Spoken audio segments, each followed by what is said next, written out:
I'm really grateful to Councillor Tuma for bringing this motion forward. By the time I'd left here, I'd lived in over 100 places. We were left with no voice, and in the end, I made a life for myself, despite the early trauma. However, my siblings suffered great trauma, losing their children to the care system. One experienced serious trauma and is still struggling to this day against a system that's not designed for care experienced people, including having been in and out of prison, drug addiction, and into his early 30s. My siblings have cost the state, by the time they got to their early 30s, £1.2 million each. So there is a financial cost to this as well. My sister, Hazel, she was so traumatised and never received the help that she needed. And at 33 years old, after many bad relationships, she was stabbed in the heart 2 days after disclosing to statutory services she felt she was going to die. The system is broken. She's gone now, but there are plenty more children in care right now who are leaving the system looking for love and family, but who end up exploited to criminal gangs, domestic violence and coercion. We must do more for our care experienced people. We need meaningful relationships that we can depend on, safe relationships. We need nurture and love, but we never get that.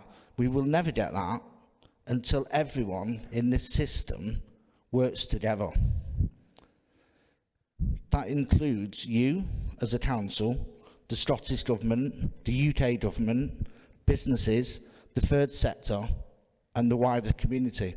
It's everybody's responsibility. We're all in this together.